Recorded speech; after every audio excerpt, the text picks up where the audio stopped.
Tere, kalli õpilased ja õpetajad. Minu nimi on Edina Tšüllög ja ma olen Eestis elav ungarlanna. Ma olen siin Lõuna-Eesti metsades ja mind paluti rääkida teile filmist Paal tänava poisid. Natuke rääkiksin ka sellest raamatust, mida te kindlasti teate ja te olete seda kindlasti lugenud. Ja see on väga huvitav raamat. See oli ka minu esimene raamat, mida ma lugesin, kui ma olin laps ja mul tekitas suurt älevust ja ma sain seda algusest lõpuni lugeda ja siis ma tundsin, et ma olen ka nüüd täiskasvanud, et ma sain nii pikka asja läbi lugeda. Et raamatut kirjutas Ferenc Molnar, kelle tegelikult esialgne nimi oli Neumann. See on üks juudi nimi. Ja tol ajal, kui ta seda kirjutas 1907, juba oli tunda sellist asja, et need kõik enamus need juute muutsid oma nime ungaripäraseks. Ehk siis niimoodi tegi Ferenc ka. Ja see raamat oli tema nagu isikliku elu põhjal kirjutatud. Peategelane Nemetšek.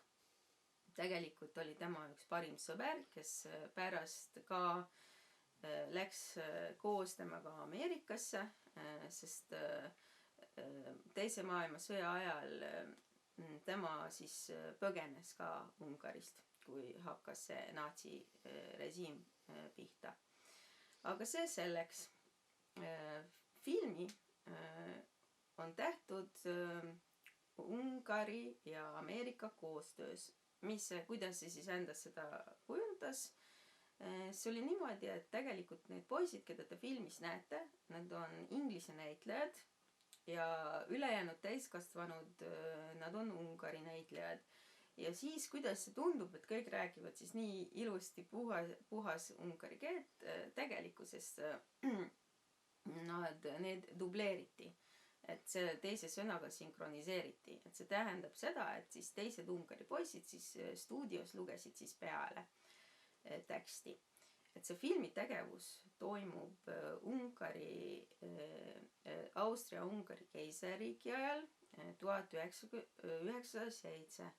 Ja miks mulle see film meeldib ja üldse see raamat meeldib, sest tegelikkuses tundub, et see on nii vana raamat ja nii vana film, aga räägib ikkagi värsketest asjadest, nendest elu tähtsatest asjadest, mis on nagu tänapäeval ka olulised näiteks, kuidas nagu ära leppida, kuidas lahendada probleeme ilma nagu tülli minemata, kuidas teineteistega arvestada, kuidas olla nagu iseseisev ja kuidas olla vastutusrikkad.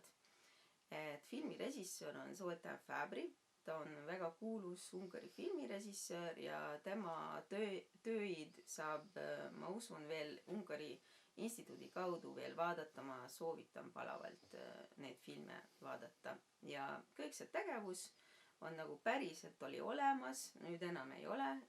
Kõik see tegevus toimub Budapestis. Budapest on Ungari pealinn. Ja ma soovin teile siis head vaatamist. Ja kui tekkis teile küsimus, miks mul on selline müts, see ei ole Ungari rahvusriie, see on udmurdi müts. Udmurdid elavad tegelikult Venemaal. Et selle kohta võite küsida oma õpetaja käest. Nägemist!